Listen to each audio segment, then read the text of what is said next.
Alright, enough with the user interface design. Let's go and start writing some code. First, let's go to our app delegate. And here we are going to do some setups. If you remember from our Firebase setup, it was asking us to initialize the Firebase, etc. So I'm going to remove all these comments here just to make some extra space.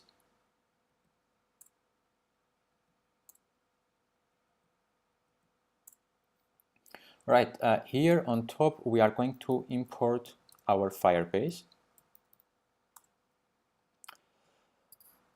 Then in our did finish launching with options, this is the function that is called as soon as our application is launched. So here we are going to say fir app.configure. So this will configure our Firebase, and we are going to add another Firebase line here. So we say fir database, and then we say database, and we say persistence enabled equals true. What does this line do is it also keeps the copy of our Firebase database on our device. So when we are offline, we can still use our application, and as soon as our device is connected to the internet, the Firebase will connect to the online database of Firebase and synchronize our databases together, so our application will be updated automatically. There is no extra code we need to write for this. It will be done all automatically by the Firebase itself. Alright, so this is the part we need to instantiate our Firebase. So the next thing we are going to create, we're going to work in our all lists view controller here. So let's remove this line here. What we are going to do is to set up our table view. For this, let's go to our main storyboard. Remember, we had our table view here, and there are two ways to do this. First and easy way is by doing this nice UI that Apple designed for us. By selecting our table view, we are going to set which view is the data source and the delegate of this table view. We can open our connection inspector here, and you can just drag from here to the yellow mark. So this says that our view is our data source. And again, for same thing for the delegate, is this our all lists view here. So now we say that the data source and the delegate is our all list view controller. Another option to do this will be in our view did load function. Say call our table view and say data source equals self, and again say our table view dot delegate equals self.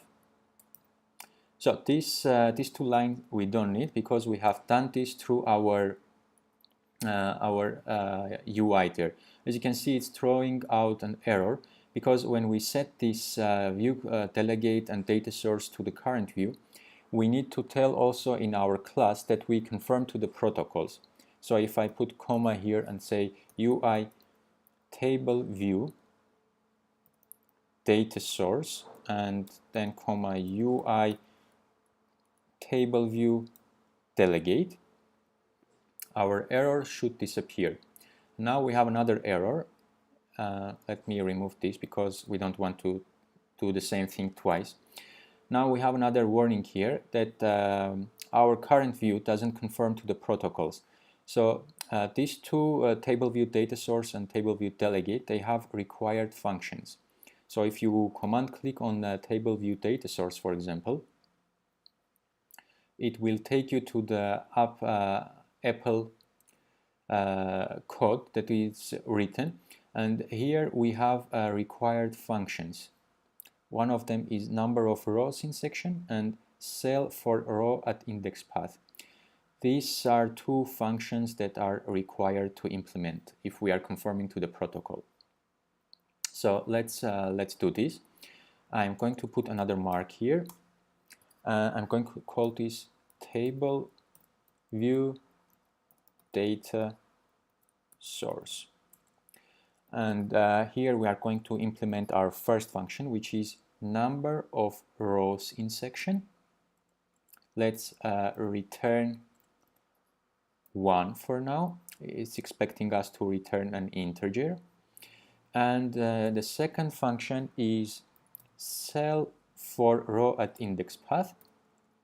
And for now I'm going to say return UI table view cell, and let's instantiate it. So this will get rid of the error that we are going to have, because this is requiring us to return a UI table view cell. All right, let's see what we need in our view controller here. First, we want some kind of array so we can download all our shopping lists items from our Firebase database, and we put them in our array so our table view can display this information. So for this we say var all lists, and this is going to be equal to empty array.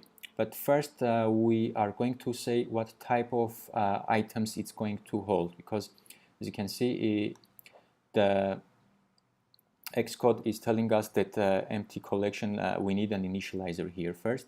Also, it doesn't know what type of items this is going to hold. So for this, we are actually going to create a class. So let's say Command N, and this time we are going to create a Swift file. Hit next, and I am going to call this shopping list.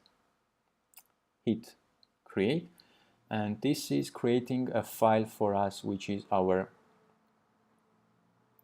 shopping list.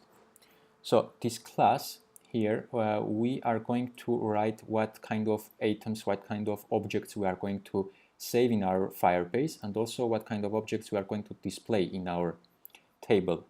So here now we have a name of our shopping list. We have how many items it's holding. We have a total price. We have the date it was created. So all this information should be in our class.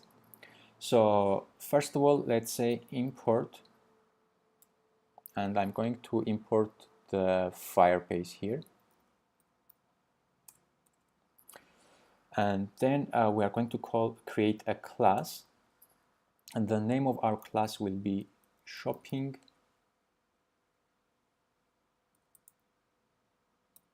list. It's not going to be a subclass of any other class, so just let's remove this. And now we are going to create our shopping list class here. So what we need to do, our shopping list will have a name. So we say let name is going to be type of string. Then our shopping list is going to have a total price, all these things here. So let's say var this time, not let, because the total price is going to be changed every time we add or delete an item. So that's why we say a variable which we can update later on. So we say total price. And this is going to be a float. Then we need another variable, and this is going to be our total items. This is going to be an integer, because we don't need a floating value. We cannot have 1.5 item in our shopping list. Then we're going to have an ID, which will be ID of our shopping item. The current, it's going to be a string, and the date is going to be also variable. This is going to be a type of date. And finally, we can say var owner ID, and this is going to be a string representing who is the owner of this current shopping list. Right, now it complains that we don't have an initializer for our class. It's okay, we're going to write it now. So we say init, and initializer, we are going to say init with name, which is type of string. Then we are going to say total price, which is going to be a float. By default, I'm going to add to set this to 0. And finally, we're going to say the ID, and this is going to be a string. And again, by default, it's going to be empty string. Okay, so this is our initializer. In our initializer, we are going to set all these variables values. So let's say name is equals underscore name. So we get this item from here. Then the total price is equals to our total price. Then we have our total items. By default, we are going to set this 0. And we have our ID, which is going to be equal to empty string. Actually, no, we have our ID here, so let's say ID. And we have our date, which is going to be equal, and we are going to create a date object. So every time we create a shopping list, it's going to set the current date straightforward. And finally, we have the owner ID. This one I'm going to set to 1, 2, 3, 4 for now. Later on, we are going to save here our current user who is logged into our application, his ID here. All right, then we need to have another initializer. This is when we are creating the item by ourselves. The second initializer is this one will get a dictionary. So let's say,